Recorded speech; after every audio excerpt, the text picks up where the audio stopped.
হবে, রাষ্ট্রধর্ম ইসলাম মিনিমাম আনতে হবে, এবং আমি চাই যে কোরআনের আলোকে দেশ চলুক, এবং আমাদের হাদিস যেটা নবী করিম সাল্লাল্লাহু আলাইহি ওয়াসাল্লাম জীবনী থেকে আমরা যাতে নিজেদেরকে পরিবর্তন আনতে পারি। তো কোরআনের আলোকে আমি চাই দেশ চলুক।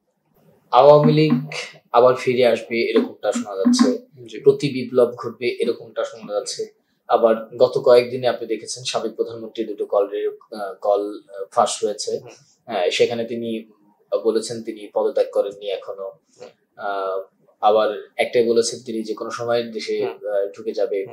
আসলে আপনি আওয়ামী লীগ আবারও সংগঠিত হতে পারে বা হবে এরকম সম্ভাবনা দেখছেন কতটুকু, বা বাংলাদেশের যে আওয়ামী লীগের এখন সেরকম একটা অবস্থান আছে কিনা? সেটা বলার আগে আমি বলতে চাই, সাবেক প্রধানমন্ত্রী যদি দেশে আসতে চায়, আমরা তো বাংলাদেশের মানুষ সবসময় ওনাকে গ্রহণ করার জন্য প্রস্তুত আছি। তা ওনাকে তো আমরা কেউ বলি নাই যে দেশ ছেড়ে চলে যান।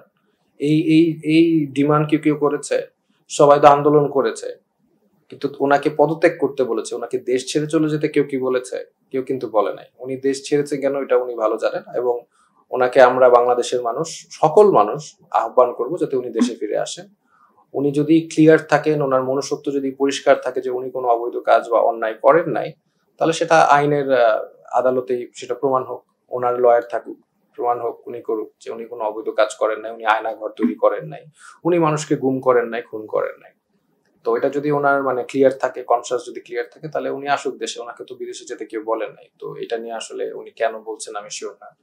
As opposed to Awami League আবার করতে, আমি এটার আবার যদি জোট করে বা তারা যদি একত্রে হতে চায়, এটা তো তাদের ব্যক্তিগত ব্যাপার, কিন্তু আমি অবশ্যই তারা যে এরকম অন্যায় করেছে এটা তো তারা স্বীকার করতে হবে। এবং আমি আসলে যারা নিউট্রাল আওয়ামী লীগ করেন তারাও এগ্রি করে। এখন পর্যন্ত আমি কোনো আওয়ামী লীগ দেখি নাই তারা এগ্রি করছেন না যে যেটা করা হয়েছে সেটা অন্যায় হয়নি।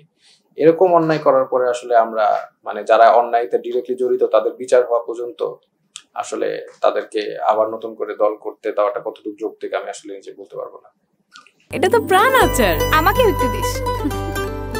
ঠিক যেন ঘরের আচার, প্রাণ আচার। আপনি একজন শিক্ষক, সেই হিসাবে একটু জানতে চাচ্ছি আসলে কেমন বাংলাদেশের স্বপ্ন দেখছেন?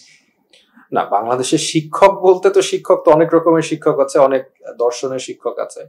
তা আমার ভ্যালুজ হচ্ছে, আওয়ামী লীগের মূল সমস্যা ছিল যে তারা একটা ধর্মহীন রাষ্ট্র চালাচ্ছে। তাদের যেটা ভালো মনে হচ্ছে তারা সেটাই করেছে। আমি কিন্তু আমার যেটা ভালো মনে হয় সেটা কিন্তু আমি করি না। আমি যদি আমার ভালো হয় যেটা মনে করতাম সেটা যদি করতাম, তাহলে কিন্তু আমি অনেক অন্যায় করে ফেলতাম। আমরা যেটা করি সেটা হচ্ছে, আল্লাহ সুবহানাহু ওয়া তাআলা কোরআনে বা সুন্নতে যেটাকে ভালো বলেছে, যেটাকে খারাপ বলেছে, ওইটাই যত চেষ্টা করি মানার। যদি না মানি, তা না মানতে পারি, তাহলে তওবা করি। একটা রাষ্ট্রেরও সেরকম হওয়া উচিত যে রাষ্ট্র যে মৌলিক বিধান সেটা ধর্ম থেকে আসতে হবে, কোরআন সুন্নাত থেকে আসতে হবে। এখন আপনারা বলতে পারেন যে বাংলাদেশে তো অন্য ধর্মের মানুষও আছে, নো প্রবলেম, তারা তাদের প্যারালাল লিগ্যাল সিস্টেম থাকতে পারে, যেটা খলিফা রাশিদুনে ছিল। ফার্দারমোর আমি যেটা যুক্ত করব সেটা হচ্ছে যে বাংলাদেশে তো ভাষাও অনেক আছে, কিন্তু আমরা তো রাষ্ট্রভাষা বাংলা, তাই না? আমরা বাংলায় কথা বলি, আমরা কি যে অন্যদের ভাষায় কথা বলতে বাধা দিচ্ছি? তো একইভাবে বাংলাদেশের রাষ্ট্র, ধর্ম এবং এই যে শেখ হাসিনা সেকুলারিজম নিয়ে আসছে, সংবিধান পরিবর্তন, এটা শেখ হাসিনার কাজ। এটাকে আবার আমাদেরকে পরিবর্তন করে আনতে হবে, রাষ্ট্র ধর্ম ইসলাম মিনিমাম আনতে হবে। এবং আমি চাই যে কোরআনের আলোকে দেশ চলুক, এবং আমাদের হাদিস যেটা নবী করিম সাল্লাল্লাহু আলাইহি ওয়াসাল্লাম জীবনী থেকে আমরা যাতে নিজেদেরকে পরিবর্তন আনতে পারি। তো কোরআনের আলোকে আমি চাই দেশ চলুক।